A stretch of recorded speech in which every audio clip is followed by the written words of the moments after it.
Welcome in. Welcome to another edition of Market Takes, a Jobs Day edition of Market Takes. First of all, I want to say a happy Good Friday out there to everyone who celebrates. Happy Passover as well, and a Mubarak Ramadan. Happy Ramadan out there to those folks celebrating. You know, we are inclusive here at Market Takes.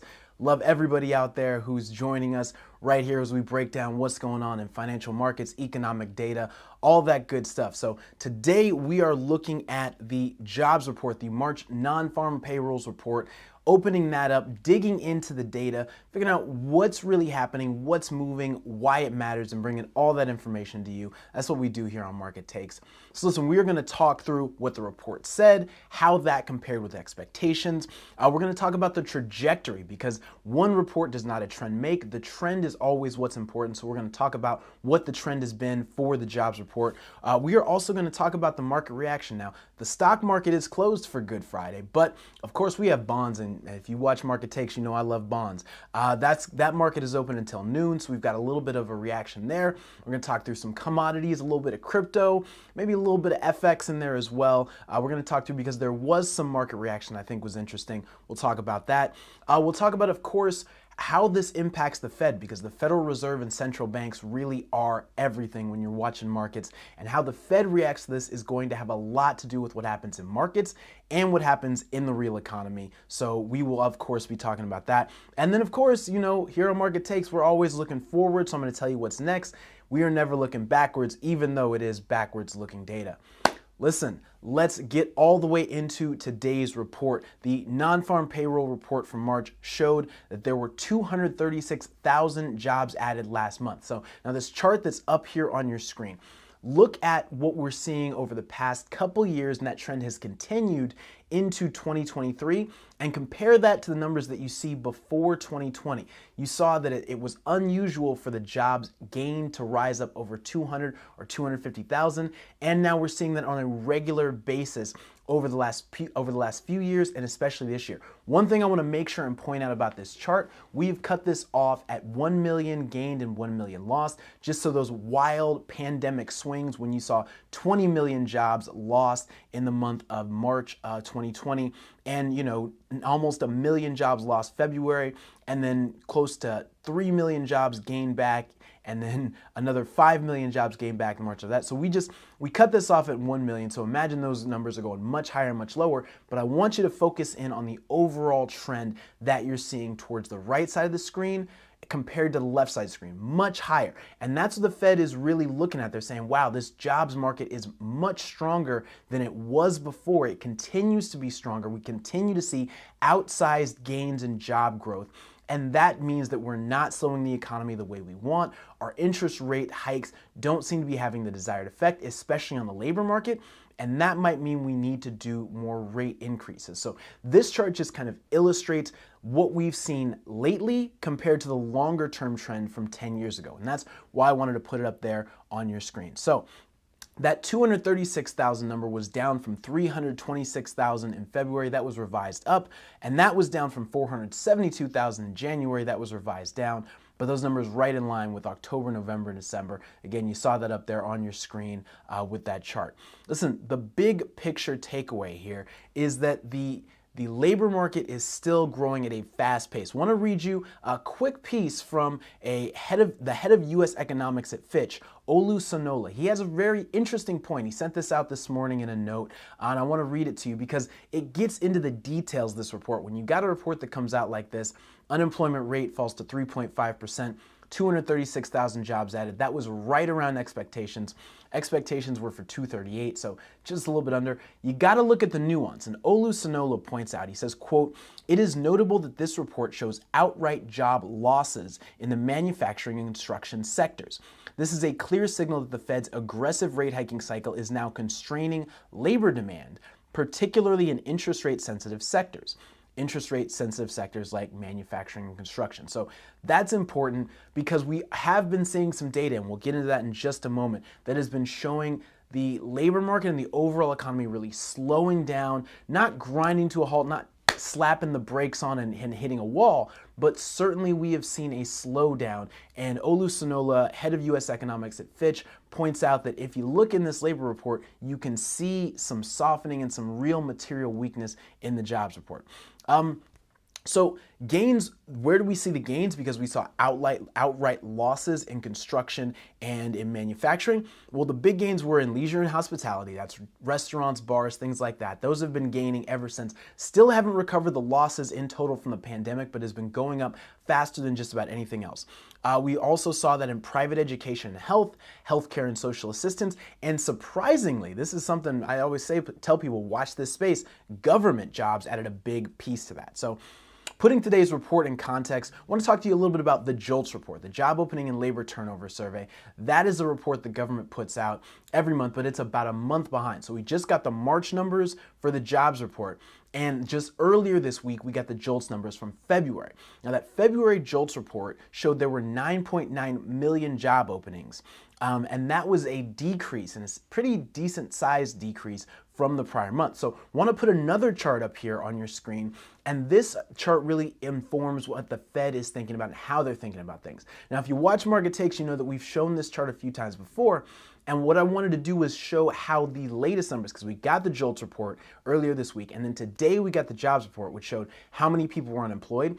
The number of people unemployed decreased, and the number of job openings decreased. So you're still seeing about a 4 million difference between the number of jobs available, illustrated by job openings, and the number of people that are unemployed, representing the people looking for those jobs. There just aren't enough people to fill all the job openings out there, and that gap is not closing, because even though we saw a decline in the number of job openings, we also saw a decline in the number of unemployed people that you get when you have a 3.5% unemployment rate. So wanted to put that up there to illustrate how that continues to be an issue, and this continues to be on the Federal Reserve's radar. Fed Chair Jerome Powell pointed it out at the Fed's last press conference, and that I think is something that's going to continue to be mentioned when the Fed wants to make its point for why it wants to raise interest rates, which I think most folks are now expecting them to do. We'll get into that as a result of today's report.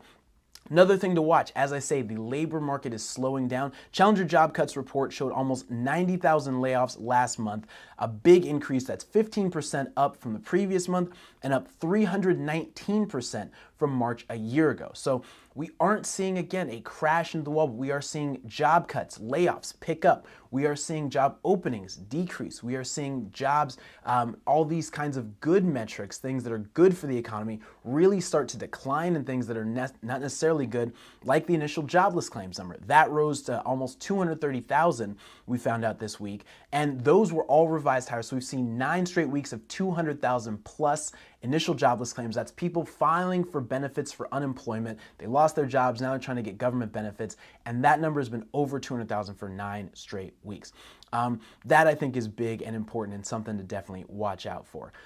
So listen, big picture, what is the trajectory of this jobs report, and what is this telling us? Well, it's showing that the trend of jobs growth being strong continued. 236,000 in any economy, in this U.S. economy, that is a good number. 236,000 jobs added, but we are seeing the inflationary pressures start to decline, and that is what the Fed has spotlighted. They say too many people getting jobs, they're having too much leverage on their side, they're able to negotiate those salaries up higher. That's going to push their wages higher, that's going to push spending up higher. Companies and corporations are going to continue to increase prices, people are going to pay it, inflation's going to keep moving higher. We have seen that start to abate.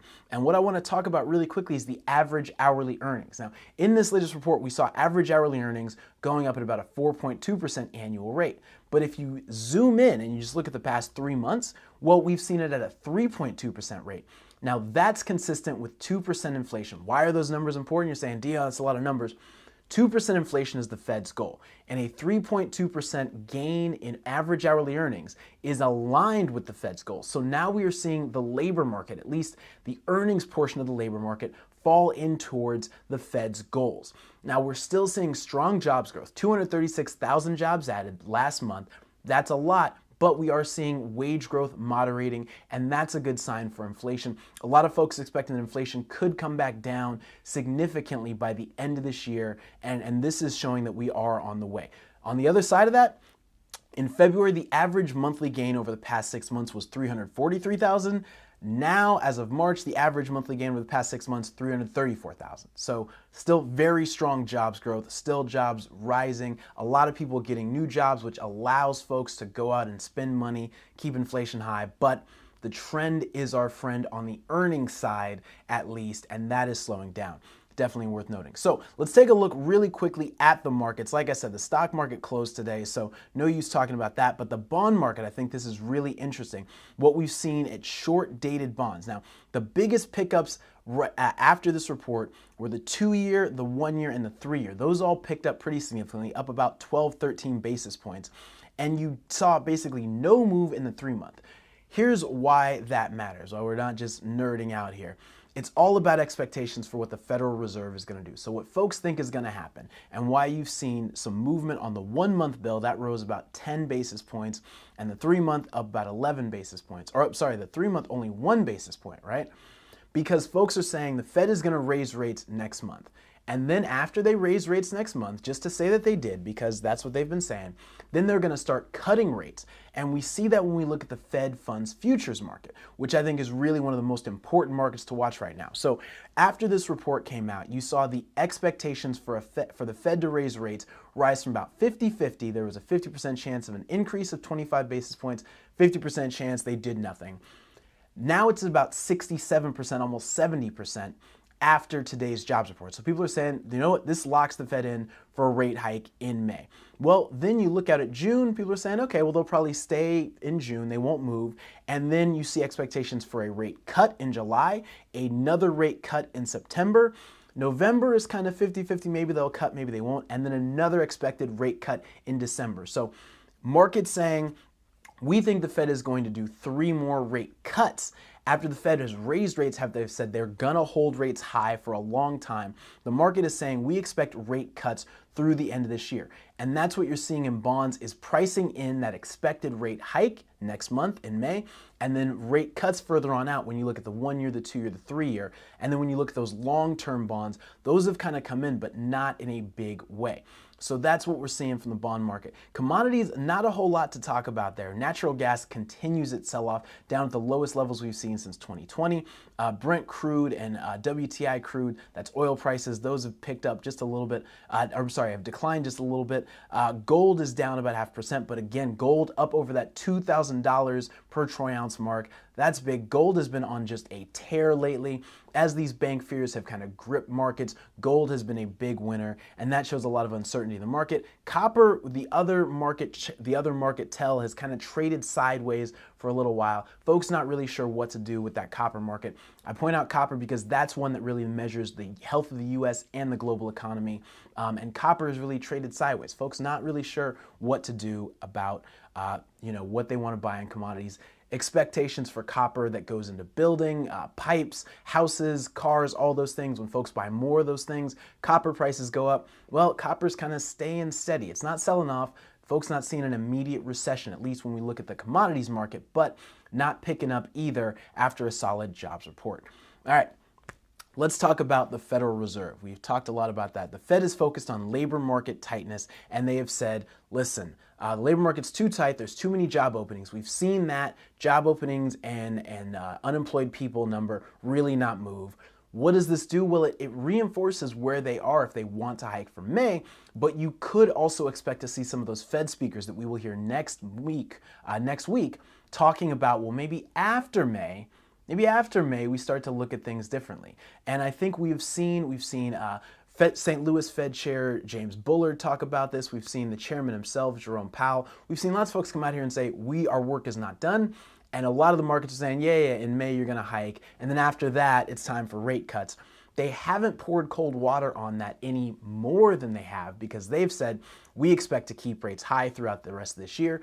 The tough part for the Fed is going to come after May. If they really want to convince folks that they are going to keep rates above 5% or at the level that they would be if they raised rates again next month, they're going to have a lot of work to do to convince markets, and that could lead to some sell-offs in the stock market.